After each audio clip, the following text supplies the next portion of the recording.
from the point of view of an individual, it might seem that engaging in tapas would be an activity, or having a time and place, and perhaps competing or part of or alongside other activities.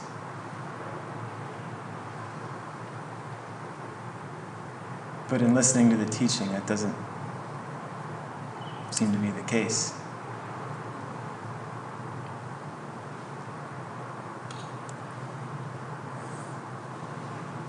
But if the experience is that, as such,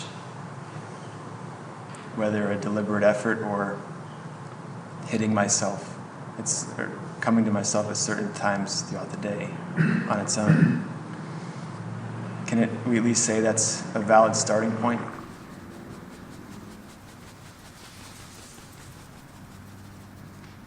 In such practice, what is your intention? What is your aim?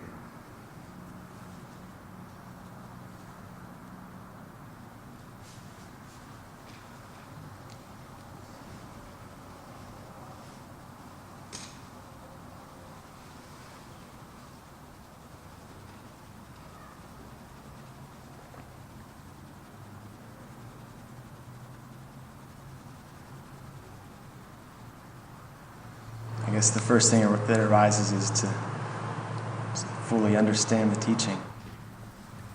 And you wish to fully understand the teaching for what reason?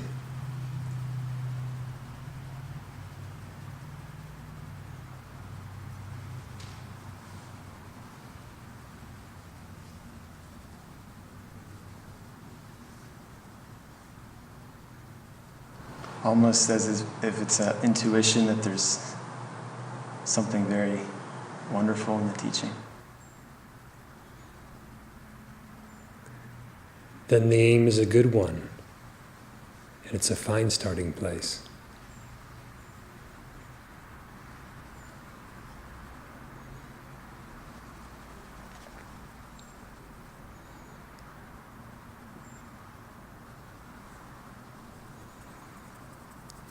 That which you're making a deliberate effort for will be found in the course of such effort to be actually natural, to be of your very existence.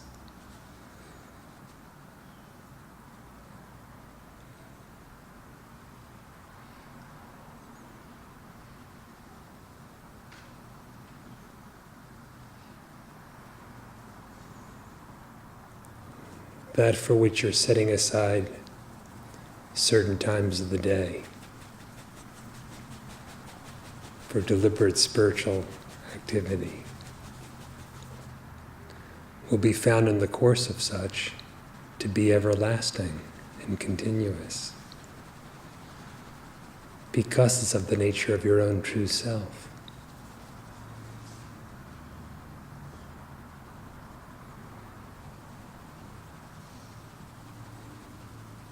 Such spiritual effort is very worthwhile, and not a drop of it ever goes in vain.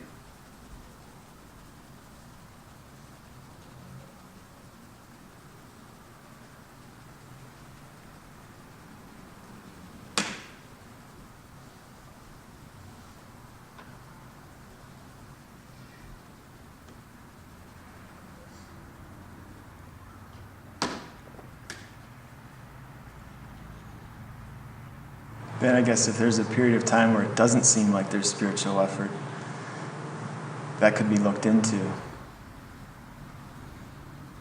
Are you happy with such? Then the quest for happiness will drive you further inward.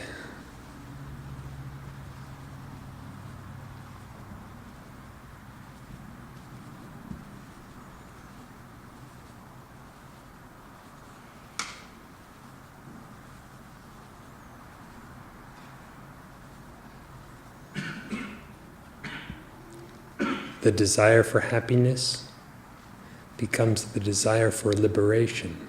or self-realization as we call it.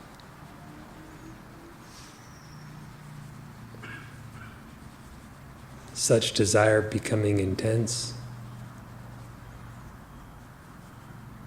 spending time in the old tendencies of illusion no longer makes sense, becomes uncomfortable, too tight a space to fit into.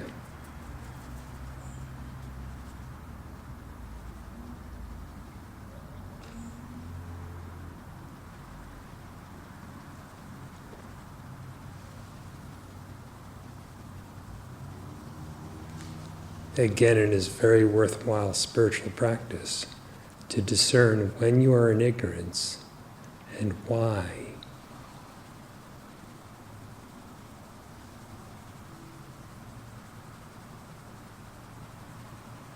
That questioning the reason why will lead you back to what you regard as your identity. For the modes of mind are based upon identification. What you regard as yourself assumes the form of various mental tendencies, none of which are natural, the destruction of which is the purpose of spiritual practice. It is the destruction of ignorance, illusion, not something real. But by such, happiness is uncovered. It was there all the time, but veiled by the ignorance.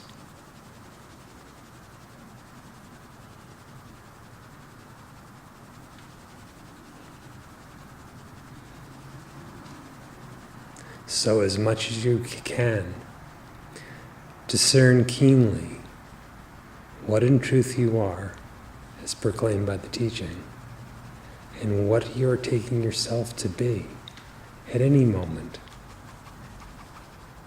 Compare and contrast, and then inquire as to what in truth you are.